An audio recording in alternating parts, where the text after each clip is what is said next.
Hi hello focus. तो ये video के अंदर हम जो है अलग चीज़ के बारे में बात करेंगे। अगर आप देखोगे तो बहुत लोगों के सवाल मुझे आ रहे थे कि यार तुम जो है 400 प्लस कंपनीज जो है किस तरीके से ट्रैक कर लेते हो, किस तरीके से पॉसिबल होता है कि हर क्वार्टर के अंदर आप 400 कंपनीज के अलग अलग इन्वेस्टर्स प्रेजेंटेशन स्टडी करते हो, कॉन कॉल स्टडी करते हो, अलग अलग सेक्टर का अंडरस्टैंडिंग किस तरीके से बिल्डअप किया, इक्विटी रिसर्च जो है किस तरीके से स्टार्ट किया। तो ये वीडियो के अंदर हम बात करेंगे कि मैं जो है 400 कंपनीज किस तरीके से ट्रैक करता हूँ और मैंने आखिर किस तरीके से स्टार्ट किया। अगर मैं बताऊँ तो मेरा जो है इक्विटी रिसर्च के अंदर बहुत ज़्यादा इंटरेस्टेड था। मैं जब क्लास 9th या 10th में था तब से ही जो है मेरा मार्केट के अंदर इंटरेस्ट जो था बहुत ज़्यादा बढ़ने लगा। मैं क्यूरियस होने लगा, मैंने वॉरेन बफेट के बारे में पढ़ना स्टार्ट किया, बाकी लोगों के बड़े बड़े इन्वेस्टर्स वगैरह के बारे में पढ़ना स्टार्ट किया। मैंने पढ़ा कि उन्होंने वेल्थ किस तरीके से जनरेट की, तो मैं भी मार्केट से रिलेटेड जो जो चीज़ें होती है ना उनसे रिलेटेड बहुत ज़्यादा क्यूरियस हो गया। तो उसके बाद बात करूँ तो मेरा इंटरेस्ट ही इतना ज़्यादा था कि मैंने सीखना स्टार्ट कर दिया। मैंने बहुत अलग अलग तरीके से सीखा। पहले एनुअल रिपोर्ट्स पढ़नी स्टार्ट की, फिर पहले यूट्यूब वगैरह से थोड़ा सीखा, उसके बाद एनुअल रिपोर्ट वगैरह पढ़ी, अलग अलग सेक्टर की पढ़ी। लेकिन एनुअल रिपोर्ट पढ़कर भी मुझे ये पॉइंट समझ में नहीं आ रहा था कि इतना ज़्यादा ओवर मंथ या 6 मंथ्स के ऊपर इस कंपनी का प्राइस जो है इंक्रीज हो रहा है, क्यों इंक्रीज हो रहा है। मैंने आजू बाजू अपने लोग देखे तो मैंने देखा कि लोग जो है ज़्यादा न्यूज़ के ऊपर रिएक्ट कर रहे थे, ज़्यादा टिप्स के ऊपर रिएक्ट कर रहे थे, किसी को भी जो है कंप्लीट अंडरस्टैंडिंग नहीं था। तो बॉस मैंने सोचा कि यार मुझे जो है कुछ डीपर सीखना है और मुझे एक पीस, अगर आप देखते हो पजल पीस मैं बोलूँ तो वो जो है मुझे बेसिकली कनेक्ट नहीं हो रहा था यार कि किस तरीके से जो है चीज़ें मार्केट के अंदर वर्क हो रही है और आखिर क्यों कंपनीज का प्राइस इतना फ्लक्चुएट हो रहा है। क्योंकि सिर्फ एक न्यूज़ अगर आपको इतना ज़्यादा वेल्थ जनरेट कर सकती है तो हर कोई जनरेट कर कर दे सकता है। आपको एक चार्ट, अगर आपको एक चार्ट पैटर्न या एक प्राइस एक्शन के मूवमेंट से आपको इस कंपनी के स्टॉक के बारे में समझ में आ रहा है, अगर आप अनलिमिटेड वेल्थ जनरेट कर सकते हो ट्रेडिंग से, तो ये तो हर कोई कर सकता है। तो ऑब्वियसली मैं ऐसा सोचने लगा और मेरे को ऐसे लगा कि यार एक मिसिंग पजल पीस जो है वो मिसिंग है। क्योंकि अगर आप देख रहे हो तो यार अगर आप एनुअल रिपोर्ट्स पढ़ोगे ना तो आपको ऑब्वियसली कंपनी का बिजनेस थोड़ा बहुत समझ आ जाएगा, लेकिन स्टिल उसका बिजनेस मॉडल, उसका मैनेजमेंट क्या सोच रहा है। अब कोई आके मुझे बोलेगा कि एमडीए है ना, मैनेजमेंट डिस्कशन एनालिसिस, वहाँ पे आपको समझ जाएगा। तो वहाँ पे आपको जितना इन्फॉर्मेशन मिलता है ना उससे 100 टाइम ज़्यादा आपको जो है क्वार्टरली अगर आप कंपनी को ट्रैक करोगे, उसके कॉन कॉल्स पढ़ोगे, इन्वेस्टर्स प्रेजेंटेशन पढ़ोगे, तो आपको ऑटोमेटिकली जो है वहाँ से बहुत ज़्यादा बेटर इन्फॉर्मेशन मिलता है।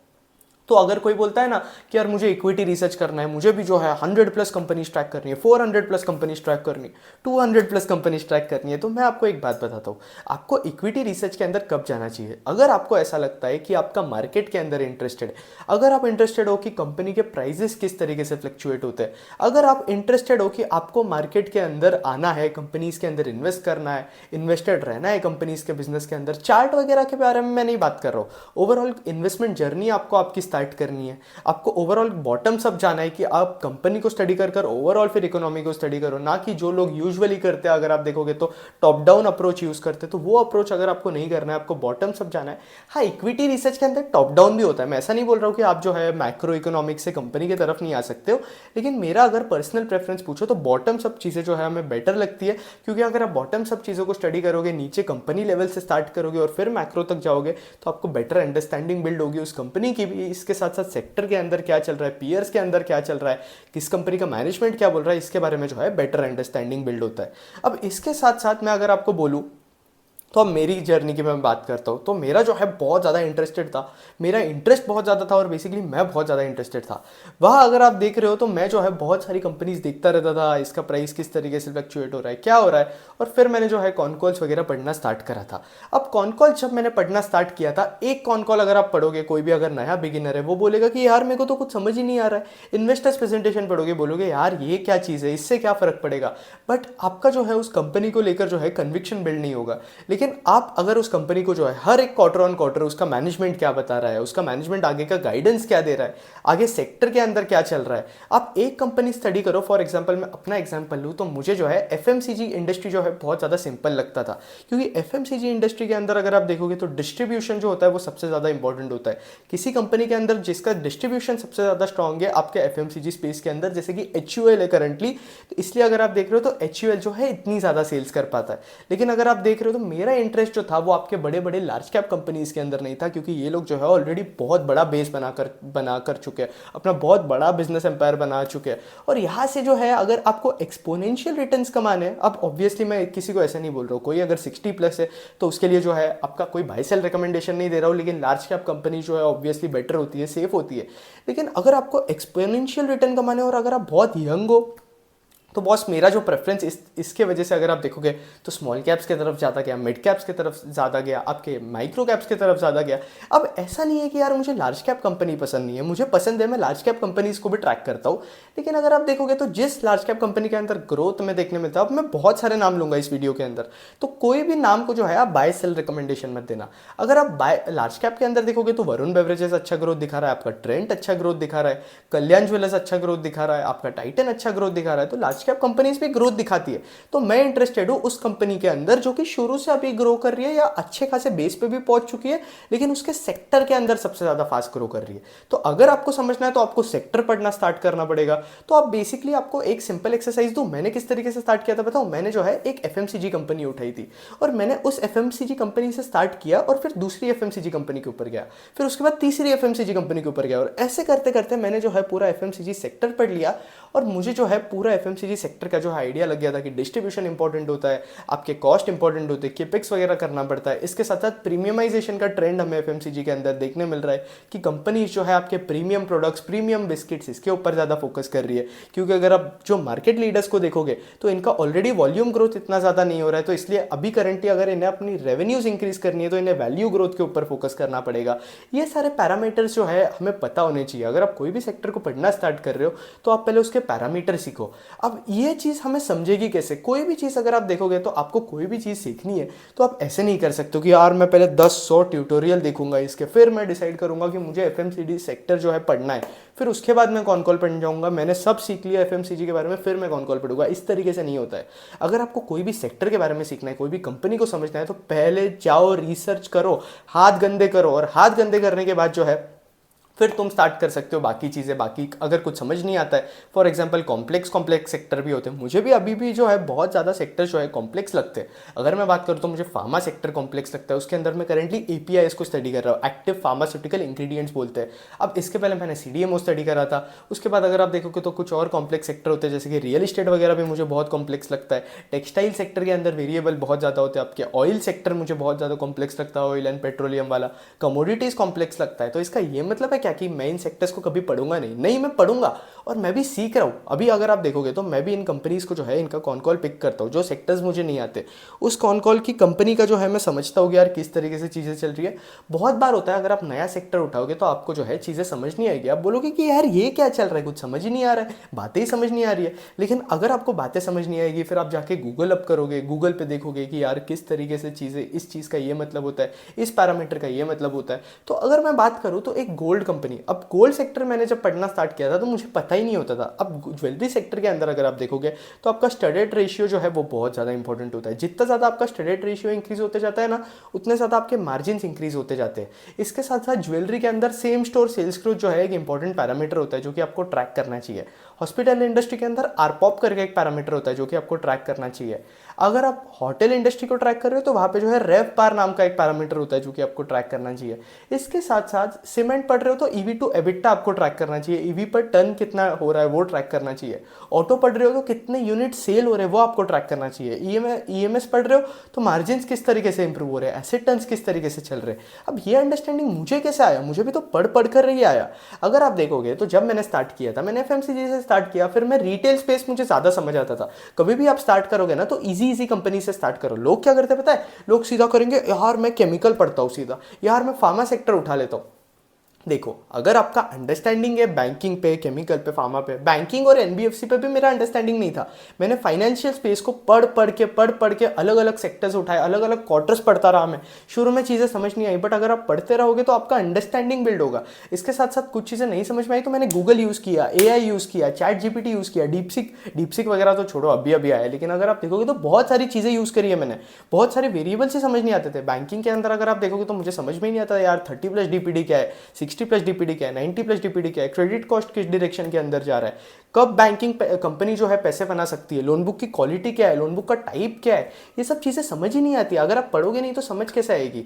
तो ये सब चीज़ें होती है जो अगर आप बोलोगे ना कि यार मैं पहले सीख लेता हूँ, तो किसी भी सेक्टर के अंदर इतनी ज़्यादा चीज़ें जो है आपके सीखने के लिए होती है जिसका आपको मार्केट के अंदर कोई पॉइंट नहीं होता है। अगर आपको मार्केट के अंदर पैसे बनाने हैं तो आप सेक्टर के अंदर वो चीज़ें सीखो जिसकी वजह से उस कंपनीज की जो है अर्निंग्स फ्लक्चुएट हो रही है। एकदम पीएचडी मत करो। जैसे कि फॉर एग्जांपल मेरा एक सब्सक्राइबर है, अब उसे क्या करना था, उसे जो है आपकी एसी कंपनी को स्टडी करना था।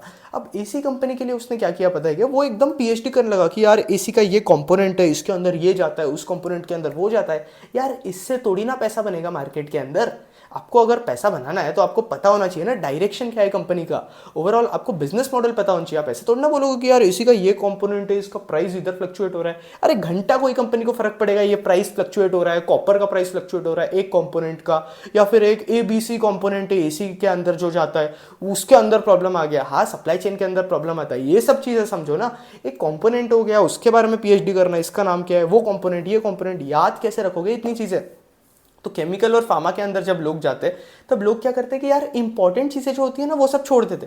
लोग केमिकल के ऊपर पीएचडी करना स्टार्ट कर देते। फ्लोरीन क्लोराइड भाई क्या है, इसका एलिमेंट क्या है, इसके अंदर कितने इलेक्ट्रॉन्स होते हैं, कितने क्या क्या क्या क्या लोग स्टडी करना स्टार्ट कर देते।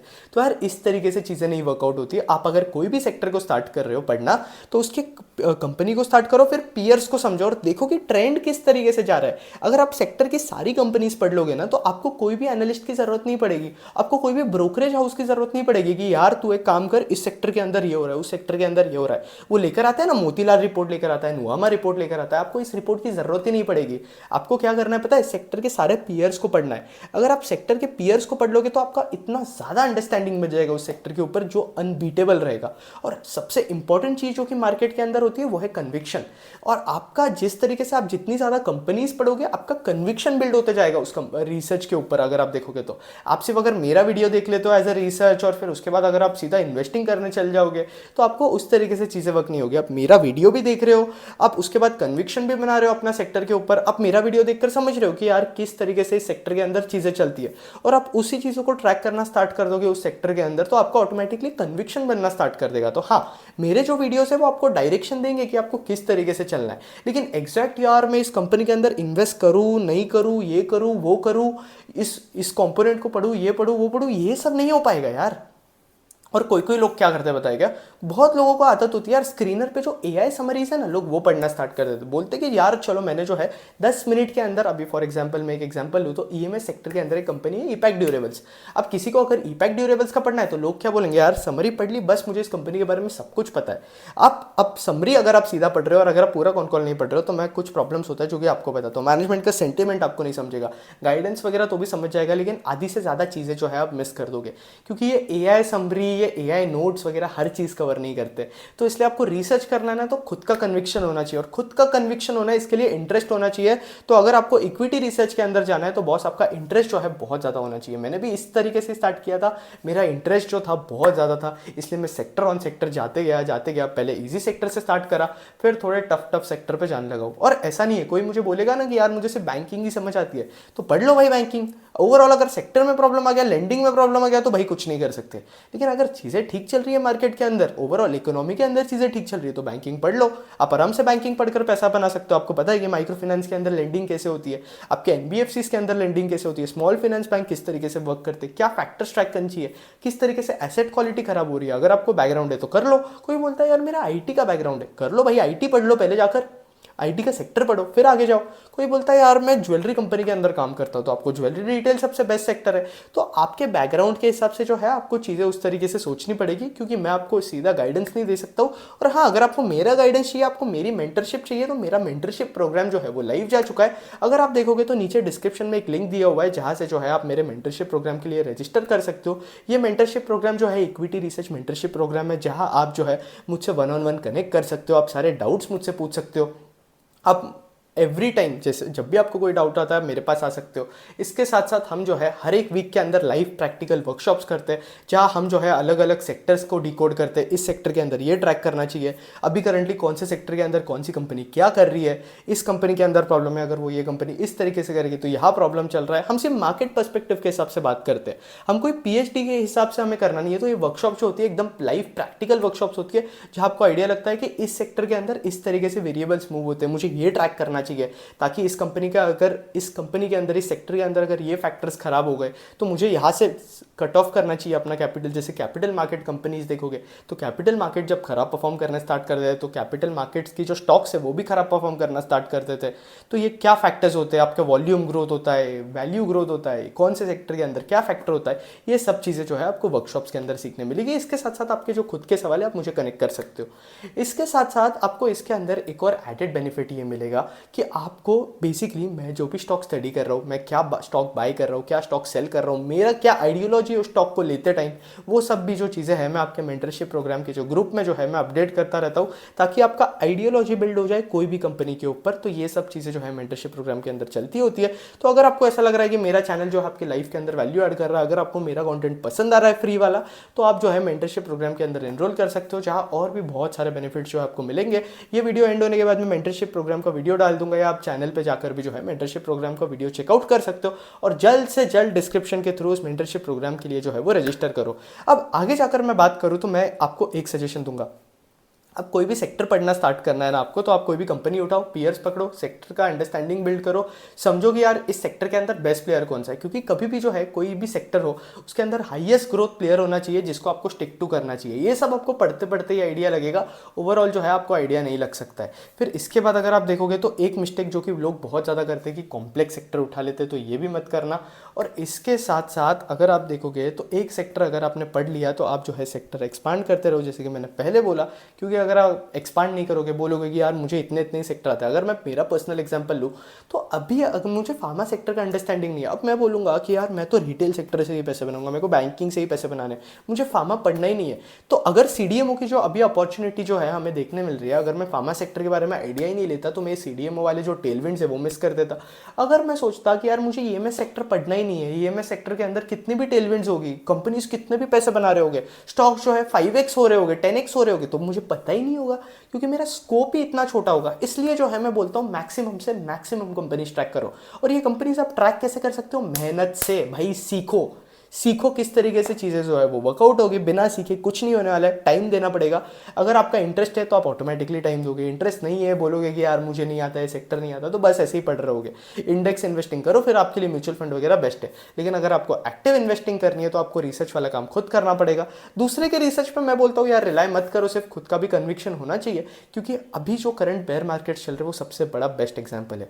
अगर आप देखोगे तो बेयर मार्केट्स के अंदर कंपनी जो है हमें अच्छा खासा कंपनीज के अंदर करेक्शन देखने मिलता है। और अगर दूसरे का जो कन्विक्शन होता है ना, अगर उस कंपनी के अंदर 30-40, अब मैं अपना पर्सनल एग्जांपल लूं तो 30-40% से जो है स्टॉक्स करेक्ट हो चुके थे, लेकिन मेरा उन स्टॉक से रिलेटेड जो है कन्विक्शन था। मुझे पता था कि यार चलो वॉलेटिलिटी है, बिजनेस के अंदर कोई प्रॉब्लम देखने नहीं मिल रहा है, अर्निंग स्लो डाउन मुझे देखने नहीं मिला है, ग्रोथ के अंदर कोई टेम्परिंग नहीं देखने मिल रही है, तो यार मैं क्यों फिर लॉस के अंदर रियलाइज करूँ अपना लॉस। तो मैं यही सोच रहा था कि लॉस लेना ही क्यों है बॉस। तो वो चीज़ होती है, अगर आपका कन्विक्शन नहीं होगा, अगर आपको कोई टिप दे रहा है उसके बेसिस पे आप काम कर रहे हो, तो फिर कुछ नहीं कर पाओगे। क्योंकि जब ऐसे बेयर मार्केट जैसी सिचुएशन आएगी आप एकदम डर जाओगे, कांप जाओगे अंदर से कि यार लॉस हो रहा है, करूँ क्या करूँ क्या, और फिर आप लॉस रियलाइज करके निकल जाओगे, और जिसका कन्विक्शन होगा वो बैठा रहेगा। तो कन्विक्शन जो है कभी भी खुद का होना चाहिए। इसलिए जो है आपको मैक्सिमम सेक्टर्स पढ़नी चाहिए, मैक्सिमम कंपनीज पढ़नी चाहिए। कोई अगर आपको बता रहा है ना ये स्टॉक अच्छा है, तो उसका बस सुनो मत, उसका आइडिया ले लो आप, स्टॉक का आइडिया, लेकिन आप खुद जाके रिसर्च करो स्टॉक के बारे में, इन्वेस्टर्स पीपीटी पढ़ो, सेक्टर समझो, फिर उसके बाद उसके पीयर्स पकड़ो, उसके पीयर्स को पढ़ना स्टार्ट करो। इस तरीके से जो है आपका होराइजन एक्सपांड होगा। होराइजन अगर एक्सपांड नहीं हो रहा है तो फिर कुछ नहीं हो पाएगा। तो इस तरीके से जो है चीज़ें आपको वर्क करनी चाहिए। फॉर एग्जांपल अगर अभी मैंने जो है फार्मा सेक्टर पढ़ना स्टार्ट किया है, कॉम्प्लेक्स फार्मा अगर आप देखोगे तो फार्मा के अंदर भी अलग अलग टाइप्स होते हैं, क्रैम्स होता है, सीडीएमओ होता है, ये सब मुझे नहीं पता था। एपीआई के अंदर मॉलिक्यूल्स जब लाइव होते हैं तब क्या होता है, ये सब मुझे नहीं पता था। मैं इसके बारे में सीखता कैसे हूँ, मैं जाता हूँ कॉन्टेंट ढूंढता हूँ यूट्यूब पर कि फार्मा सेक्टर के ऊपर क्या अवेलेबल है, कि आपके म्यूचुअल फंड्स कि यूजुअली अगर आप देखोगे तो बड़ी बड़ी म्यूचुअल फंड्स होती है, पराग पारिक वगैरह भी जो है म्यूचुअल फंड इंटरव्यू वगैरह करते हैं। तो ये सब मैं जाता हूँ, ढूंढता हूँ इसके बारे में, इसके साथ साथ कॉन कॉल्स पढ़ना स्टार्ट कर देता हूँ मैं, मुझे कोई भी सेक्टर के बारे में सीखना है तो। और जो जो चीज़ें समझ नहीं आती है मैं गूगल यूज़ कर लेता हूँ, एआई यूज़ कर लेता हूँ। बट हाँ एक चीज़ देखोगे तो आप अगर खुद को अगर कोई सेक्टर के बारे में एजुकेट कर रहे हो तो उसके लिए बहुत ज़्यादा टाइम लगेगा। जैसे कि अगर मैं फार्मा सेक्टर के बारे में बताऊँ तो मैं फार्मा सेक्टर को कुछ लास्ट 3 to 4 मंथ से पढ़ रहा हूँ, और फिर भी मैं ऐसा बोल सकता हूँ यार आज के डेट पे कि मेरे को फार्मा सेक्टर के बारे में कुछ 5% भी नहीं आता होगा। तो ये प्रॉब्लम होती है। तो कल को मैं सीधा जाके कोई भी फार्मा कंपनी के अंदर इन्वेस्ट नहीं कर सकता। हाँ, सीडीएमओ में मैं कर सकता हूँ, क्योंकि सीडीएमओ के अंदर जो है मेरा अंडरस्टैंडिंग बिल्ट है, मेरा आइडिया बिल्ट है। और अगर आप देखोगे तो मेरा इक्विटी रिसर्च का नॉलेज जो है शार्प कैसे होते गया। मैं जब भी कोई कंपनी रिसर्च करता था शुरू शुरू में, हालांकि अभी इतना टाइम नहीं होता है हर एक कंपनी अपलोड करने के लिए, इसलिए मैं मेंटरशिप प्रोग्राम के जो स्टूडेंट्स होते हैं उन्हें जो जो यूट्यूब पे जो कंटेंट मैं अपलोड नहीं कर पाता हूँ, जो कि मैक्सिमम कंटेंट होता है, वो मैं उन्हें दे देता हूँ। तो इसलिए अगर आप देखोगे तो जब मैंने स्टार्ट करा था, अगर आप देखोगे तो चीज़ें टफ होती है। अगर आप देखोगे तो चीज़ें आपको टफ लगने लगती है। और मैं क्या करता था कि यार मैं कुछ भी कंपनी पढ़ता था तो मैं बस यूट्यूब पे अपलोड कर देता था, और मेरा क्या एनालिसिस है उस सेक्टर को रिलेटेड वो अपलोड कर देता था। अब बहुत सारे अच्छे अच्छे लोग भी मेरे वीडियोस देखना स्टार्ट करे, वो मुझे बताते थे कि यार तेरा ये गलत चल रहा है, वो गलत चल रहा है। तो इसलिए मैंने चीज़ों को जो है करेक्ट करना भी स्टार्ट कर दिया। मैं पहले जो भी कंपनी पढ़ता था उसे अपलोड करता था। इसलिए अगर आप देखोगे तो अभी मेरे यूट्यूब पे जो है 400+ वीडियोज़ के आसपास जा चुके हैं। और इसलिए अगर आप देखोगे तो आपको जो है अंडरस्टैंडिंग बिल्ड करना है, सेक्टर के बारे में समझना है, कंपनीज के बारे में समझना है। बार बार यही पॉइंट स्ट्रेस कर रहा हूँ, क्योंकि यही चीज़ें जो है सबसे ज़्यादा इंपॉर्टेंट है। इक्विटी रिसर्च करना है तो ओवरऑल अंडरस्टैंडिंग बिल्ड करना पड़ेगा, और अपना दिमाग जो है एकदम ओपन रखने का। ऐसा नहीं सोचने का कि यार अभी जो है ये सेक्टर बस हो गया मेरे को, मैं इतने ही सेक्टर में खुश हूँ, उस तरीके से नहीं रखने का। कॉन्स्टेंटली पढ़ते रहने का और एकदम ओपननेस रखने का। अगर आप ओपननेस नहीं रखोगे बॉस, तो बस आप स्टेबल हो जाओगे, और फिर आपको अपॉर्चुनिटीज़ भी देखने मिलनी जो है वो बंद हो जाएगी। मैं अभी भी जो है डेली समथिंग कोई न्यू कंपनी पढ़ता रहता हूँ। अभी भी अगर आप देखोगे तो इतनी सारी कंपनीज पढ़ने के बाद भी, 400 कंपनीज ट्रैक करने के बाद भी, मैं अभी भी अपना होराइजन बढ़ाता रहता हूँ। मैं डेली 2 कंपनीज रीड करता हूँ। 2 कंपनीज छोड़ो, इनफैक्ट नई कंपनीज तो अपना टारगेट यही है कि 2 कंपनीज रीड करूँ। इसके साथ साथ कभी कभी मेरे पास टाइम होता है तो मैं, अगर आप देखोगे तो मैं पूरा सेक्टर भी रीड कर देता हूँ। तो मेरा ऐसे ही है रूटीन कि भाई डेली जो है 3 to 4 आवर्स जो है अपने को रीडिंग को देना है, कंपनीज वगैरह के लिए रिसर्च को टाइम देना है। और अगर आप टाइम दोगे ना तो ही ये स्किल सेट बिल्ड होगा। और इसके साथ साथ अगर आप स्किल सेट वगैरह बिल्ड करना है आपको, इसके साथ साथ इसी स्किल सेट के ऊपर कंटेंट क्रिएशन वगैरह करना है, तो आप जो है सीधा मेंटरशिप प्रोग्राम के अंदर एनरोल हो सकते हो। यही मुझे जो है आपको इक्विटी रिसर्च के अराउंड एक वीडियो का आइडिया देना था कि यार किस तरीके से आप स्टार्ट कर सकते हो। तो वही है। मैं अगर आप ओवरऑल आपको लास्ट में भी समराइज कर दूँ, कंपनी, पीयर्स, सेक्टर, और फिर उसके बाद अगर आप मैक्रो फैक्टर्स पे जा सकते हो, आप ऑटोमेटिकली टेलविंड्स वगैरह जो है ढूंढना स्टार्ट कर दोगे, अगर आप सही से कर रहे हो तो। और हाँ, कोई भी कंपनी के अंदर पीएचडी करने मत जाना। पीएचडी वहाँ करो जहाँ आपको ज़रूरत है। एकदम से यार ये सीएफओ के अंदर इस आइटम के अंदर प्रॉब्लम देखने मिल रहा है, वैसा कुछ मत देखो। अगर आप ओवरऑल कंपनी के ऑपरेशंस के अंदर स्लो डाउन देखने मिल रहा है, तो ये एक आइटम से जिसकी वजह से इफेक्ट देखने मिल रहा था, उसकी वजह से ऑपरेशंस में भी स्लो डाउन देखने मिलेगा। तो ये छोटे छोटे फैक्टर्स होते हैं ना, ये लोग एकदम फॉरेंसिक रिसर्च करना स्टार्ट कर देते हैं ना, उस टाइप की रिसर्च जो है मत करो। एकदम अंडरस्टैंडिंग बिल्ड करो, कंपनीज रिसर्च करते रहो। फॉरेंसिक रिसर्च मतलब क्या, आप कोई बोलेगा कि यार क्या डिटेल्ड रिसर्च नहीं करूँ। अकाउंट्स के अंदर जाकर, अगर आप नोट्स टू अकाउंट्स जाकर हर एक कंपनी के पढ़ते बैठोगे, तब आप कभी भी ज़्यादा कंपनी ट्रैक नहीं कर पाओगे, और आपका होराइजन जो है कभी भी इंक्रीज नहीं होते जाएगा। इसलिए जो है आपको कंपनी के बारे में उतना ही पढ़ना है जितना आपको नेसेसरी है मार्केट के अंदर पैसा बनाने के लिए, कंपनी के बारे में अंडरस्टैंडिंग बिल्ड करने के लिए, बिजनेस मॉडल समझने के लिए। और हर क्वार्टर उस कंपनी को रीड करते रहो। रिजल्ट्स तो हर क्वार्टर आते हैं। कोई कोई माइक्रो कैप स्टॉक्स होते हैं जो कि हाफ ईयरली रिजल्ट्स रिलीज करते हैं, तो ठीक है, अपडेट्स तो कंपनीज देती ही रहती है। फॉलो करो कंपनी को, स्कैनर पे रीड करना स्टार्ट करो, अपडेट्स पढ़ो, तभी जो है आपका कंपनी के ऊपर कन्विक्शन बनेगा। पता चलेगा कि कौन सा मैनेजमेंट खराब है, कौन सा मैनेजमेंट अच्छा है। आज के डेट पे आप मेरे पास जो सेक्टर मैं पढ़ता हूँ उसके बारे में कोई भी कंपनी लाकर दे दोगे तो मैं बता दूंगा कि यार ये कंपनी मेरे इन्वेस्ट करने लायक है नहीं, ये मेरा कन्विक्शन इस कंपनी के ऊपर बन रहा है या नहीं। तो इस तरीके से आपका भी होना चाहिए। और इसलिए जो है आपको मैक्सिमम से मैक्सिमम रीड करना है और रिसर्च के ऊपर टाइम देना है। अगर आपको भी 400+ कंपनीज के ऊपर जाना है मेरी तरीके से रिसर्च करना है तो। और इसके साथ साथ एक और चीज़ है, कोई बोलेगा कि यार मैं 400 कंपनी ट्रैक कैसे करूँ, ये तो बहुत ज़्यादा मेहनत हो जाएगी। आपके लिए मेरी एक एडवाइस है, आप जो है रिसर्च का काम छोड़ दो। आपसे कुछ नहीं होना है, क्योंकि आप जो है वो कैटेगरी के अंदर आ ही नहीं सकते, क्योंकि ये कैटेगरी के अंदर जो है आपको मेहनत करना पड़ेगा। और कोई बोलेगा कि यार एकदम से 400 करूँ क्या, 400 करना एकदम से पॉसिबल नहीं है। मुझे भी अपना जो कन्विक्शन है, अपना जो होराइजन है वो बिल्ड करने को टाइम लगा था। पहले 10 से स्टार्ट करो, एक सेक्टर से स्टार्ट करो, फिर होराइजन बिल्ड करते रहो। 20 जाओ, 30 जाओ, 40 जाओ, 50 जाओ, 100 जाओ। आगे अगर आप मेहनत करते रहोगे, अगर आप टाइम दोगे, तो एक क्वार्टर के बाद अगर आप देखोगे 2, 3, 4 क्वार्टर हो गए, 5 क्वार्टर हो गए, वहाँ अगर आप देखोगे तो आप भी अच्छी खासी एम्पल नंबर ऑफ कंपनी जो है ट्रैक करते रहोगे, और आपका भी एकदम अंडरस्टैंडिंग बन जाएगा। और आपको भी जो है मार्केट के अंदर एक क्लैरिटी आने लगेगी कि यार इस कंपनी का प्राइस फ्लक्चुएट हो रहा है, क्यों हो रहा है, इस सेक्टर के अंदर स्लो डाउन है, क्यों है, यहाँ क्या चल रहा है, वहाँ क्या चल रहा है। एकदम क्यूरियस माइंड रखना होता है। अगर मैं बोलूँ कि कुछ कुछ सेक्टर के अंदर जिसके बारे में मुझे अंडरस्टैंडिंग है, बहुत सारे फैक्टर्स है जो कि अंडरस्टैंडिंग होने के बाद भी जो है बाहर के फैक्टर जो है है वो फ्लक्चुएट करते हैं उस सेक्टर को, तो मैं वो भी स्टडी करता हूँ। एकदम माइंड ओपन होना चाहिए अपना, बिना ओपन अगर नहीं होगा माइंड तो फिर बहुत प्रॉब्लम है। तो मैं इस वीडियो को इतना ही रखूँगा, होपफुली आपको ये वीडियो जो है अच्छा लगा होगा। एक और वीडियो लेकर आऊँगा मैं, जैसे कि आप कोई भी चीज़ को, कोई भी सेक्टर को जो है 10x फास्टर कैसे लर्न कर सकते हो, वो भी वीडियो लेकर आता रहूँगा मैं। अगर आपको इक्विटी रिसर्च वाली सीरीज़ पसंद आ रही है, अगर आपको मेरा अप्रोच जो है इक्विटी रिसर्च से रिलेटेड वो पसंद आ रहा है, तो मुझे कमेंट्स के अंदर बताना। अगर आपको ये वीडियो पसंद आए तो लाइक कर देना। और इसके साथ साथ मेरा क्या अप्रोच है मेरे बारे में अगर आपको और जानना है, ये करना है, तो मेंटरशिप प्रोग्राम वगैरह ज्वाइन कर सकते हो। इसके साथ साथ मेरी मैक्सिमम कोशिश है कि यार यूट्यूब पे जो है मैं इससे रिलेटेड, ये सब चीज़ों से रिलेटेड कुछ ना कुछ वीडियोस तो जो है लेकर आऊँ। तो अगर आपको इस टाइप के वीडियो चाहिए तो कमेंट सेक्शन के अंदर आकर बताना, वीडियो लाइक कर देना और इस वीडियो को जो है मैक्सिमम लोगों से शेयर करना। चैनल पर नए हो तो चैनल सब्सक्राइब कर देना। और अगर आपको मेरा कंटेंट वैल्यूएबल लगता है, अगर आपको लगता है बेसिकली कि आपको इक्विटी रिसर्च के अंदर आकर सीखना है, आपको सीखना है कि यार बाकी सेक्टर्स को कैसे एनालाइज करते हैं, क्या करते हैं, जिस तरीके से मैं रिसर्च करता हूँ, अगर आपको उस तरीके की रिसर्च सीखनी है तो मेंटरशिप प्रोग्राम के लिए एनरोल कर दो। इसके साथ साथ मैं कुछ वर्कशॉप्स भी प्लान कर रहा हूँ, जैसे कि अगर आप देखोगे तो जहाँ हम बात करेंगे कि बेसिकली कोई भी अगर आपको सेक्टर स्टडी करना है, इक्विटी रिसर्च वगैरह स्टार्ट करना है तो किस तरीके से करते हैं, हम उन वर्कशॉप्स वगैरह के बारे में बात करेंगे। बाकी ऐसे वीडियोज़ आते रहेंगे यूट्यूब पर। ये कुछ अलग टाइप का वीडियो है जो कि हमने ट्राई किया है, इसके पहले भी एक इक्विटी रिसर्च के ऊपर वीडियो बनाया था, तो आपने वो वीडियो नहीं देखा तो वो जाकर चेकआउट कर लेना। पूरी वीडियो अच्छा लगा होगा, वीडियो अच्छा लगा तो लाइक कर देना। That's it, thank you for watching.